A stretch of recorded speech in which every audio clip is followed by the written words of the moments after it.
with sales rising 5% quarter-on-quarter and 9% year-on-year, reaching 3.12 lakh units.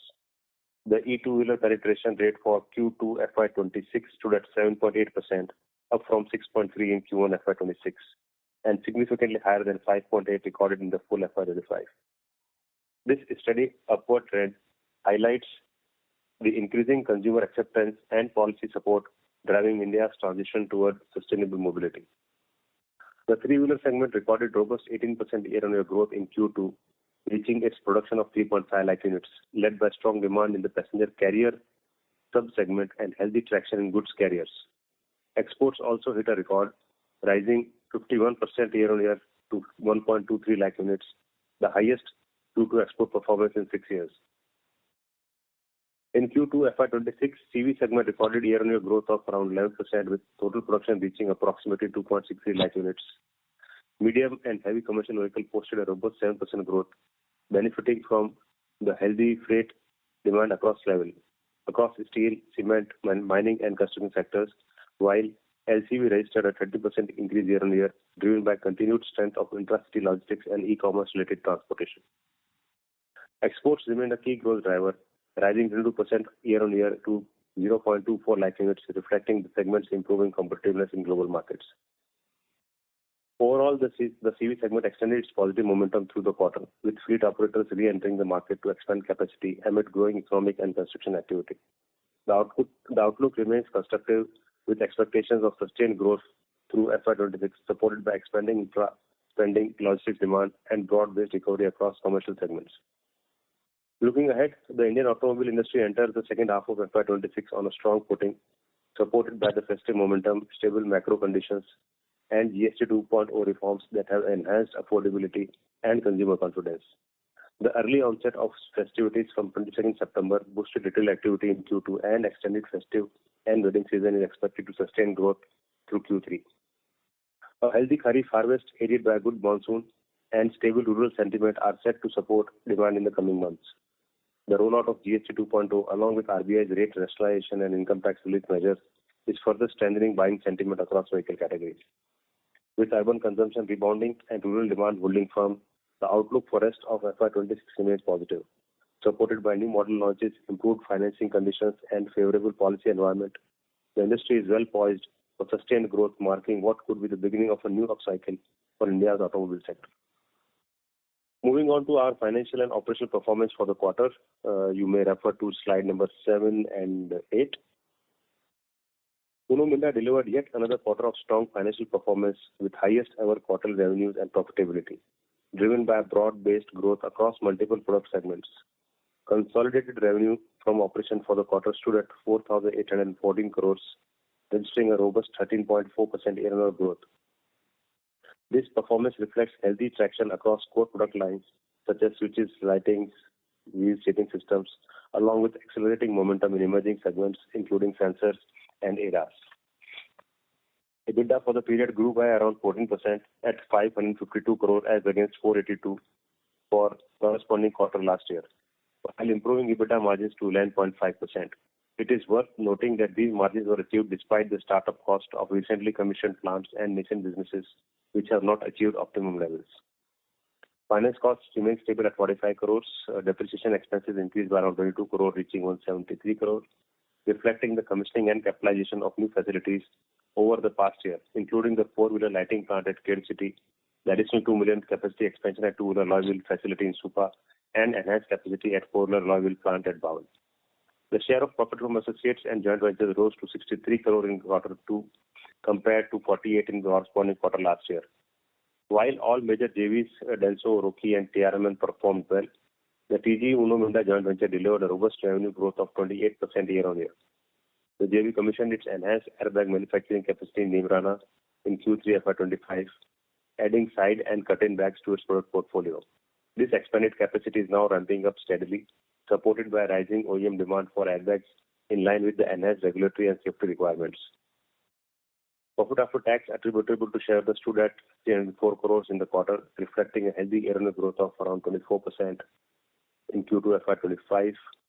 We would like to highlight that Q2 FY25 PAT include exceptional income of around 9 crores Excluding this, the normalized PAT grew by 29% for the quarter. Financials for H1 FY26, we have achieved consolidated revenues of 9,303 crores for the half year ending September 25. The current half year revenues include incentive income amounting to around 69 crore pertaining to prior period. However, for the purpose of like-to-like comparison from corresponding quarter, we have excluded the same from revenue, EBITDA and PAT to derive normalized growth. Consequently, revenues from operations excluding such prior period income was 9,234 crore, registering a robust 15% year-on-year growth in H1 FY25. Adjusting for the prior period income, normalized EBITDA for the period grew by 15% at 1,026 crores, and PAT attributable to shareholders stood at 595 crore for H1 FY26. On normalized basis, excluding the prior period income and exceptional income, PAT was 543 crore, reflecting a healthy year-on-year growth of 24% over 437 crore in HY25. Coming to the business segment-wise performance, starting with switches, you may refer to slide number 11. The switching system business continued its strong momentum in Q2 FY26, making a significant contribution to Uno Minda's overall revenue mix. The segment reported revenues of 1176 crore during the quarter, reflecting an 11% year-on-year growth and accounting for a substantial 25% share from base consolidated revenues. Growth in two-wheeler segment was driven by market share gains, favorable customer mix, and sustained domestic volume growth. Although two-wheeler switch exports were impacted by supply disruptions of rare earth magnets during the quarter, the magnet situation has been somewhat getting normalized in the ongoing quarter. Meanwhile, the four-wheeler switch business continued to strengthen, supported by a rising kit value per vehicle, as OEMs increasingly adopt advanced and feature-rich switch systems. Shifting from expansion of four-wheeler switch plant at Farrukhnagar is progressing as per plan. The lighting system business continued to be cornerstone of Uno Minda's growth trajectory, delivering yet another robust performance in Q2 FY26. During the quarter, the segment recorded revenues of 1,106 crore, contributing a substantial 23% to the company's consolidated revenues. This represents a healthy 14% year-on-year growth. The growth was broad-based across both two-wheeler and passenger vehicle segments. In the passenger vehicle lighting business, the performance was driven by a start of tail lamp supplies for a recently launched customer model, along with the ramp-up of supplies for programs initiated in the past few quarters. The ongoing shift towards LED technology and rising customer preference for advanced, aesthetically refined lighting solutions, particularly in the front and rear lamp applications, have led to a notable increase in kit value per vehicle. The two-wheeler lighting segment also continued to gain momentum, benefiting from the accelerating transition to LED systems. Higher e-two-wheeler penetration has been a key growth driver, as these models predominantly adopt LED lighting solutions. Uno Minda remains one of the leading suppliers of lighting systems to both established OEMs and new-age electric two-wheeler manufacturers. During the quarter, the company also commenced a tail lamp supplies for export to a marquee American two-wheeler OEM, further reinforcing its presence in the global market. Moving to casting business, the business delivered a robust performance in Q2 FY26, generating revenues of 917 crore, representing year-on-year growth of 9% and accounting for 19% of Uno Minda's consolidated revenues. This includes 465 crore from four-wheeler alloy business, 281 crore from the two-wheeler alloy segment, and 171 from the aluminum die casting. This growth was driven by ramp-up from recently commissioned new capacities at our four-wheeler alloy wheel facility in Bawal and two-wheeler alloy wheel capacity in Supa. The growth was constrained by a decline in our base aluminum prices by approximately 6% for the quarter. The aluminum price reduction was also passed on to the customer, resulting in lower realization, specifically in the four-wheeler alloy wheel. We would also like to inform that the first phase of four-wheeler alloy wheel set facility at Kharkhoda with capacity of 60,000 wheels per month is now under commissioning. Moving to seating, you may refer to slide number 12. The seating system business continued to make strong contribution to the group's performance, reporting revenues of 354 crores in Q2 FY26, accounting for 7% of the consolidated top line. The segment registered an impressive 22% year-on-year growth, driven by favorable customer mix in the two-wheeler segment, higher supply of suspended seats in domestic market, and increased revenue contribution from the bus passenger seat segment. Notably, a few key two-wheeler OEM customers witnessed pronounced volume growth during the quarter, which translated into higher seat demand and consequently stronger revenue performance for the segment. Looking ahead, we expect the seating system division to sustain its momentum, supported by rising exports to new customers, expanded supply, suspended seats to additional domestic OEMs, and volume ramp-up from newly acquired customers in the two-wheeler seat business. These developments are expected to further strengthen the segment's position as a key to growth driver within the group's diversified portfolio. Moving to acoustics, the segment reported revenues of 190 crores in the quarter, contributing a steady 4% to the consolidated top line. While domestic revenues have grown by 15%, the European acoustic business revenues have declined by around 13%. The decline is attributable to primarily softening the end market demand. The other product businesses delivered yet another quarter of strong performance, recording revenues of 1,070 crore in the quarter, a year-on-year growth of 18%, and contributing 22% to the consolidated top line. Within this portfolio, the controllers business contributed 129 crores, sensors and ADAS at 199 crore, blow molding products at 115 crore, Minda EV systems at 115 crore again, and the alternate fuel business at around 130 crore. The balance revenue was driven by aftermarket, including battery, external sales from Minda Catalytic, engineering sales in Europe, etc. Minda EV system business reported a significant increase in revenue to 115 crore during the quarter. The rise was partly attributable to the transfer of three-wheeler EV charger business from controller segment to the EV systems. Over time, we plan to consolidate all EV-related BMS and charger business under Minda EV systems to bring operational focus and synergy. The sensors and ADAS business continued to scale up, supported by a successful start of a new camera module production line in the previous quarter. We would also like to update that the construction of our new greenfield facility for high voltage EV powertrain components under our joint venture with Innovance Automotive is progressing as per schedule. Phase 1 is expected to be commissioned by Q2FY26. However, as advised earlier, we may commence initial supplies via imports from our joint venture partner ahead of the plant's commissioning to meet the customer demand.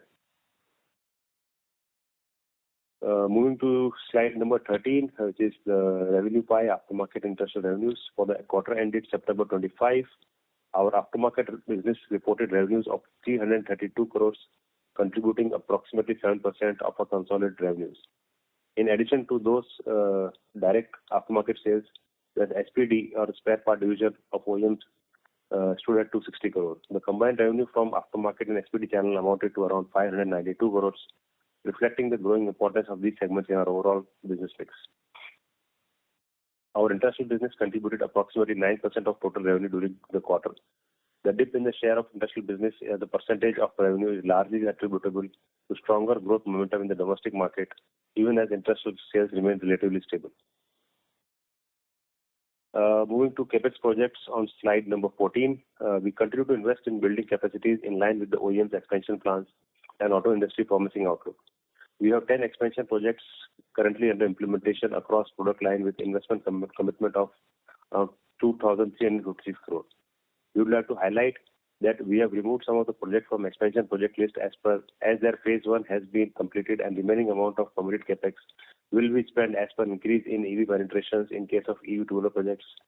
This is to ensure that we don't build idle capacity and make efficient utilization of assets as well as capital. In case of expansion at Bawal, while phase 1 of 30 crores commissioned, the remaining capacity will be integrated at Kharkhoda plant. Moving to cash flow and debt levels, our net debt as of 30 September was at 2,362 crores compared to 2,091 crore as on March 31, 2025. Cash flows generated from operations for the H1 was around 678 crore, while capex was at 728 crore, comprising of 354 crore of expansion projects, 130 crore for land at CSN, and remaining sustaining capex. We also had a cash outflow of around 200 crore on account of acquisition of shares of EVSPL and Associate Technologies from Freevo and the tech centers at Germany and Vietnam. As is visible from above, while sustaining and growth capex has been financed from business cash flows, the capital expenditure primarily on land bank and acquisition has resulted in incremental debt. Our net debt to equity as at 30 September stands healthy at 0.36. We have achieved ROCE of 19.6%, which is analyzing profits for H1. Kindly note that the capital employed considered for calculation also includes the capex for land bank as well as CWIP, which is currently not generating any returns. ROCE would have been even higher if we exclude these non-required assets. Moving to ESG, at Uno Minda, we continue to strengthen our commitment to sustainability through well-defined ESG goals and actionable progress. We have set ambitious targets of achieving 60% renewable energy by 2030, becoming carbon neutral by 2040. In line with these goals, we have been steadily increasing our share of renewable energy across our operations. Today, we operate 38 rooftop solar power plants across India and have made significant investments in captive open access solar power projects to dedicated SPVs. In last couple of years, we have secured wind power of around 45 megawatt with investment in solar parks and solar SPVs in Maharashtra and Tamil Nadu, and are now exploring similar arrangements in Gujarat with an immediate goal of achieving around 40% wind power across our operations. Beyond environmental stewardship, our ESG journey is equally focused on inclusion and social responsibility. In September 25, we partnered with Atypical Advantage and Next Bharat Ventures, an initiative of Suzuki Motor Corporation, to advance inclusion for persons with disabilities. Under this collaboration, we are launching 5 high-impact initiatives covering inclusive hiring, education and employability skills, technical training, and workforce sensitization, aiming to build awareness among more than 20,000 Uno Minda employees nationwide. These initiatives go beyond programs.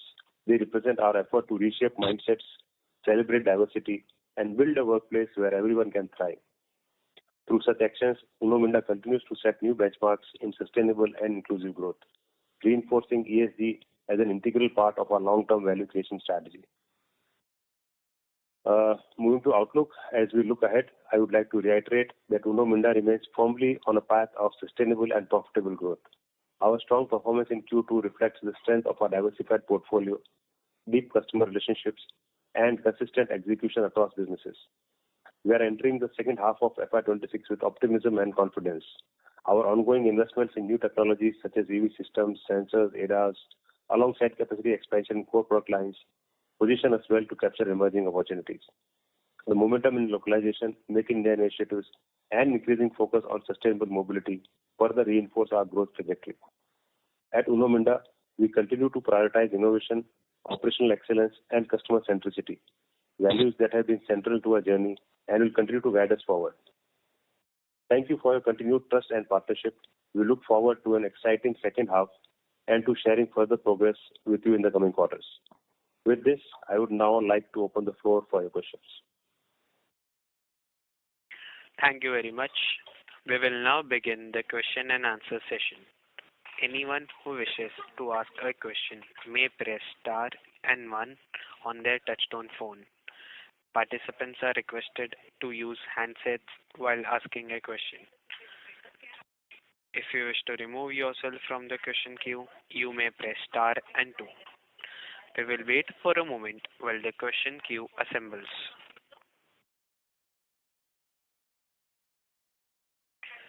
The first question comes from the line of Chandramouli Mutesh from Goldman Sachs.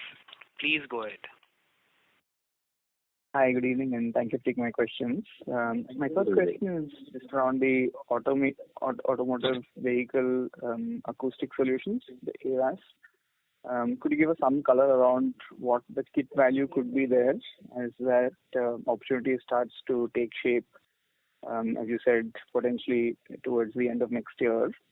The second question is on the share of profit from associates. This quarter looks like it's close to about 63 crores. It seems to be higher than more recent quarters. Is there any one-off there, or is this a sustainable rate? If you could just talk us through what the drivers are on that number. And the third question is just around the first 22 days of September, during this particular September quarter. There seemed to be some disruption to volumes that your customers, the OEMs, could supply to their channel partners because of the cess issue and the GST transition. Was there an accompanied impact to production? And as a result of that, as you get into the December quarter, usually there's a moderation in production during the December quarters. Will we see that normal moderation in production in the December quarter, or because of the impact to production in September, is that unlikely to be the case? Those are my 3 questions. Thank you. Yeah, thanks, Chandru. So, auto vehicle acoustic solution is what we normally call AVAS. So this regulation, we know, has been in the works for quite some time. In fact, now we have already been working with our customers with this product, which has been ready for almost, I would say, 3 years now. And we are at the stage where we will be able to capitalize on this very fast. In terms of kit value, maybe we'll share with you once we have the SOP. Until then, you'll appreciate this little bit competitive, sensitive information. So at this point, I'm afraid I'll not be able to share the kit value for AVAS. In terms of share of profit of associates, as I have highlighted, during this quarter, the revenues at our joint venture, which manufactures airbag, has increased significantly by around 28%. And there is nothing exceptional, or there is no one-off in terms of profit, but there has been a significant profit improvement from that business. And we do hope that that's not a one-off. In fact, that momentum should continue as we move forward, because this is sheer adoption of more airbags and things like that. In terms of disruption of volumes and do we see any moderation in production in December quarter? The answer to that is yes, you are right that normally December quarter's volumes are less, because end of December also, like last week or so, is always normally a shutdown for the annual maintenance shutdown, etc., which most of our OEMs and even we keep at our factories. So as of now, it will be a little early to comment on whether that shutdown period of a week, 10 days, whether it will get reduced or it will not. But excluding that, as of now, the volumes are quite normal, and we are not seeing any softening from that perspective. So I hope I have clarified all your questions, Chandru. Got it. That's helpful. Thank you very much, and all the best. Thank you. Thank you. The next question comes from the line of Aditya Jawar from Investec India. Please go ahead. Yeah, hi. Thanks for the opportunity. I think most of my questions have been answered. Just a couple of ones. So I think seating business continue to do quite well. If you can give us, throw some more light on the recent order wins, new OEMs that we are able to penetrate, order book, how we are looking at it. That is number one. Number second, Sunil, you mentioned about a startup cost. If you can quantify, it would be good. And just a clarification, the prior period income you spoke about was 69 crore that got booked in this quarter, right? No, Q1. That Q1. Okay. Fair enough. And yeah, so these were the questions. Yeah. Thanks, Aditya. Good evening. So in terms of seating business, as we have been sharing with you, we are on track to achieve our target revenues, which we have promised for 5 years in terms of doubling the revenues. We are already there. In fact, this quarter run rate, if you see, we are almost there with 354 crores of revenue. Our run rate is 400 to 500 crore range. That's what we have promised for this year, and I'm happy to say that we have achieved that despite the challenges we have faced. And second thing, in terms of order book, we normally don't share any order book. You would have seen, because why we have started giving this order book for EV, if you remember, 3 years back, and then after a year we have to stop, because when we say order book, normally we would get X volume estimation from our customers, based on which we will say that this is the target. But based on the success or outcome of that model, it can go either way. So hence we have actually sort of stopped giving that order book. Otherwise, it unnecessarily creates some maybe misleading impressions. So that's why we normally don't share the order book. In terms of startup cost, as of now, there are some of the plants where the business has started in last maybe 1 or 2 years, and as we have been saying, our normal target is that they should achieve their profitability matrices in the third full year and come to profit in the second or third year. So to that extent, there are a lot of businesses which are under that nascent stage who have not achieved the desired profitability, or they are maybe in the negative, or also some of the businesses which currently, like Kharkhoda and all, they're just in the phase of commissioning, starting the commissioning. But if you ask me a number, it's a little difficult to give a number, because some of these plants, businesses are also attached to the existing businesses. But we note your point. Maybe next time we'll try and capture this information as well. And prior period, I think I already answered this. Prior period, I have commented because I was mentioning about H1. So that's why this point came. Otherwise, nothing in Q2. Okay. And my final question, Sunil. So now clearly we saw a very good festive, and now, going ahead, it would be great if you, give us some sense at what kind of growth expectation you have for the remainder of the year for passenger vehicle and two-wheelers.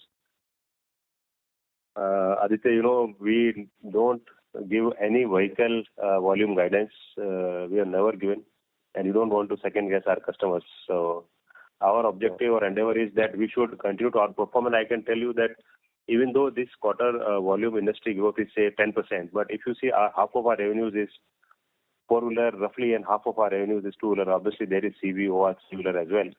But 47% is two-wheeler, 47% is four-wheeler. Four-wheeler has grown by 4%, and two-wheeler has grown by roughly around 10%. So if you do a blended average, the growth is something around 7.5%, and our revenues we have grown by 13.5%. So which clearly demonstrates a significant growth, more than 1.5 times growth, which we have been promising to the investors. Perfect. Thank you. All the best. Thank you. Thank you. We would like to remind participants, if you wish to ask your questions, you may press star and 1 on your touchtone phone.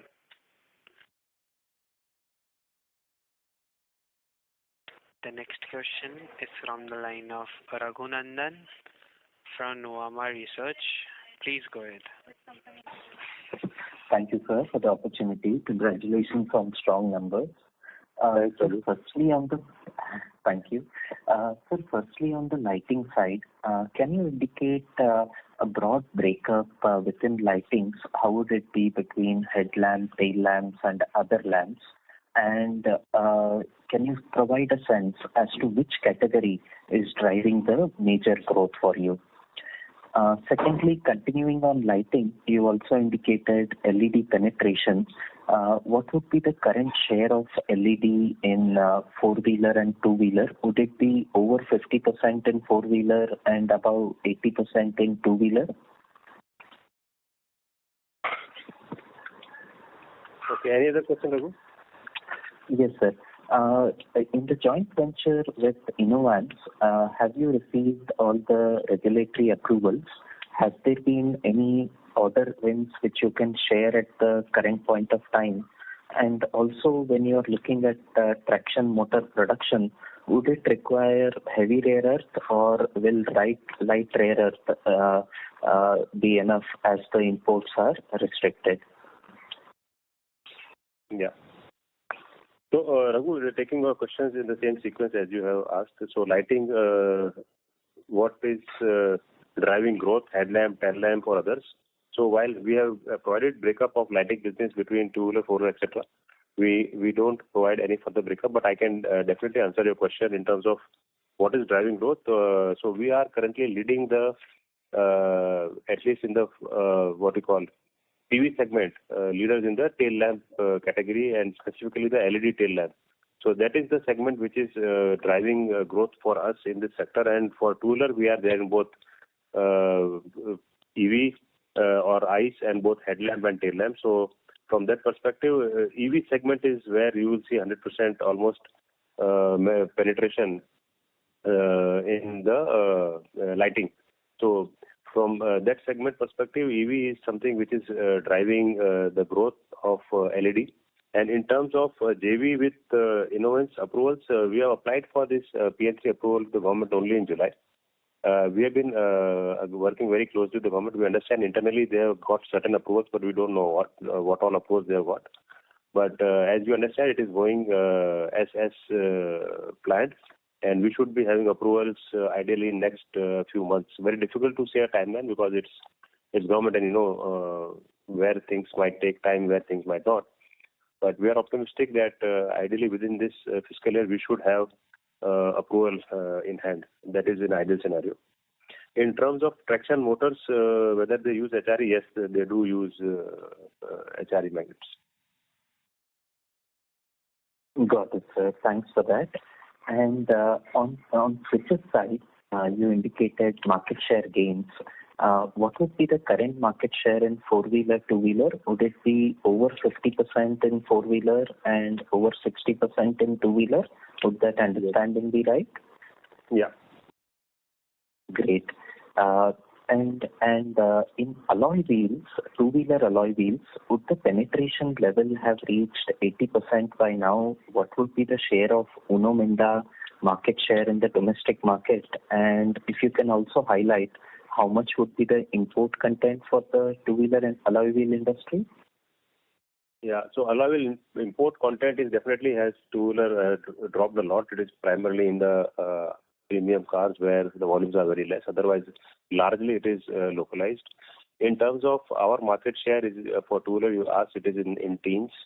And in terms of application ratio, it's been actually fluctuating between somewhere 70%, somewhere 75%, sometimes 80%, because based on the customer choices, our customers and customer choice, our customer also has been sort of moving up from steel wheel to alloy wheel.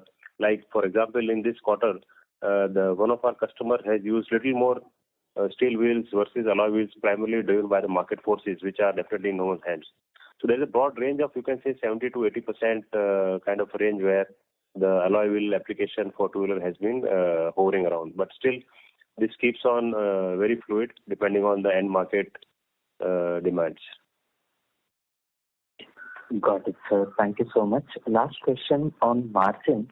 11.5 in Q2 is a robust number despite the startup cost.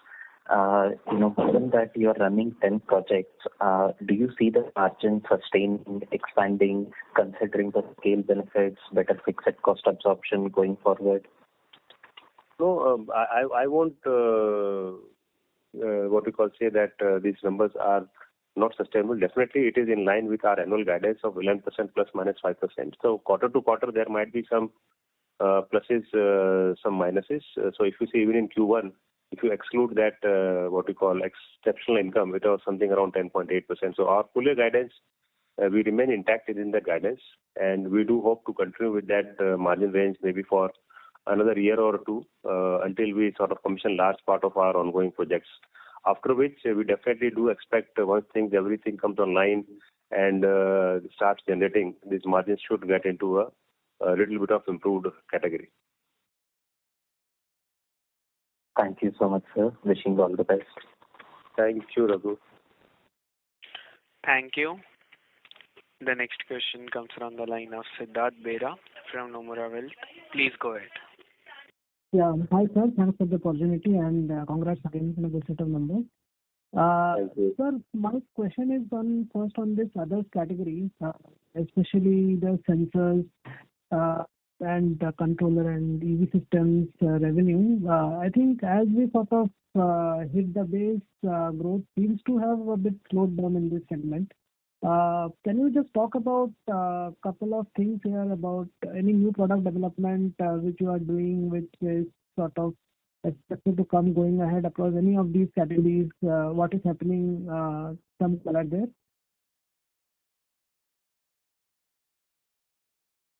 That, when we talk of new product development, there are a lot of them, which some will see light of the day, some will not see light of the day. So we normally communicate only once we have visibility on the new product which is converting into actual business. Otherwise, there are a lot of them. I can share separately, or I can share it here itself that there have been certain products like I can tell you one is that touch-based switch for a two-wheeler. We have developed years back, but there is no market because it's a premium product and is a very price sensitive. Another example was a heat and cool seat. The product was there, but it was an expensive product. So obviously it was only in the aftermarket, it didn't get into line fitment. So you will have a lot of product development going on, but what we'll see the line OEM acceptance and the conversion to business is, I think, that's the right time to comment on in terms of addition of new products. So as of now, I don't want to get into a speculative kind of a thing. Okay, sir. The second question is on this casting side. I mean, growth, you mentioned that there has been some deflation also because of commodity, but if we see in the last quarter, there has been some increase in the aluminum prices.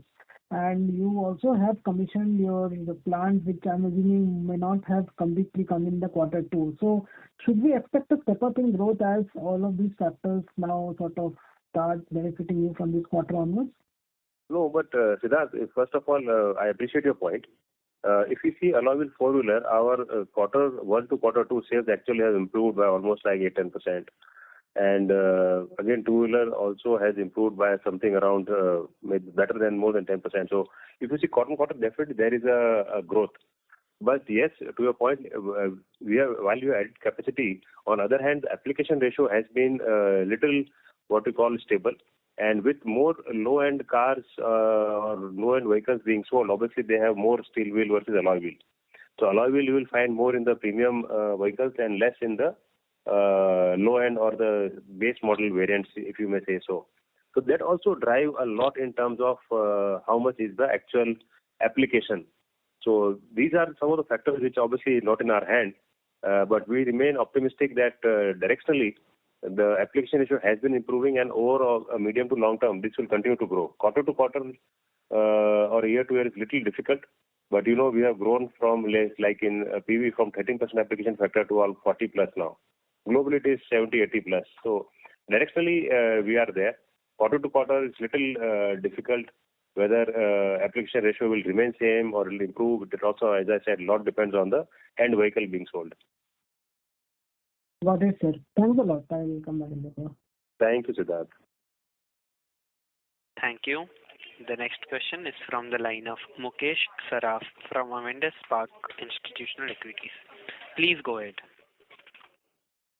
Yeah, good evening, sir, and thank you for the opportunity. Actually, most of my questions are answered, but I had something on the seating side. I think a couple of maybe a few quarters back, we're working with Hitachi as for the seat reclining systems, etc., for four-wheelers.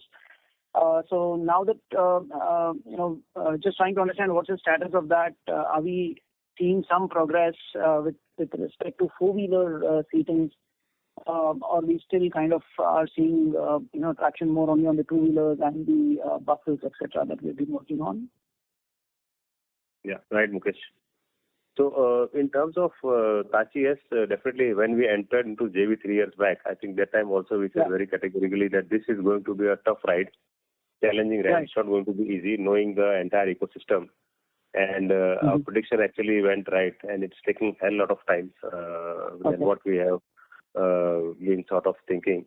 So we have actually now, in terms of putting more impetus, we have delinked this business internally from our seating business with a separate team so that they remain focused. Maybe get little more attention from this business, and we sincerely hope to see in next year or so we should have some good traction in this business as we move forward. Okay. So four-wheelers itself, you're saying it's far more difficult than what we imagined earlier. I think we said at the time of entering JV itself, because we know the competitive landscape, right? Got it. Understood. And just one last housekeeping. I don't know if you had mentioned this and I missed it. The share of profit from associates has gone up. Could you just call out which are the entities that probably has done well, because it's, I think, 63 odd crores this quarter? Yeah, as I said a little while back, one of our joint venture, which is into airbags, they have done really well. That business has commissioned its project expansion last year, and now things are getting online. Volumes are increasing since they were linked to the vehicle launch of OEM. So that business has done pretty well and will hopefully continue to do well. And that is the one which has added to the profit. So there was some question earlier, was there a one-off in this? There is no one-off in this. Okay, understood. Right. Thank you so much. I'll get back to you. Thanks, Mukesh. Thank you. The next question is from the line of Sridhar Kalyani from Antique Stock Broking Limited. Please go ahead. Thank you for the opportunity. Congratulations on a robust set of numbers, sir. I just wanted to understand regarding the profit before tax in the standalone versus consolidated. So standalone PBT is around 400 crore, and then we have got profit from subsidiaries 31 crore, and share of profit from JVs is 63 crore.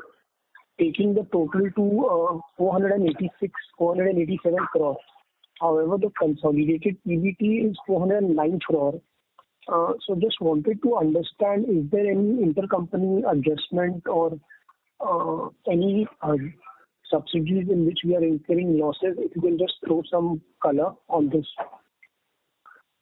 Sridhar, I'm not sure if you have noticed, there is a large other income in the standalone financials, which is primarily the dividend income which it receives from its subsidiaries. So when you consolidate, this entire dividend income sort of goes off.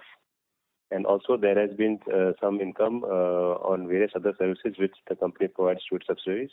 So all those things get knocked off when you consolidate. Okay. Thank you for the clarification, sir. Thank you. Thank you. The last question. That was the last question for today's conference call. I now hand the conference over to the management of Uno Minda Limited for closing comments. Over to you, sir. Thank you. I would like to thank everyone for joining the call. I hope we have been able to respond to most of your queries adequately. For any further information, we request you to please do get in touch with us directly. Thank you. Thank you. On behalf of Uno Minda Limited, that concludes this conference. Thank you all for joining us, and you may now disconnect your lines.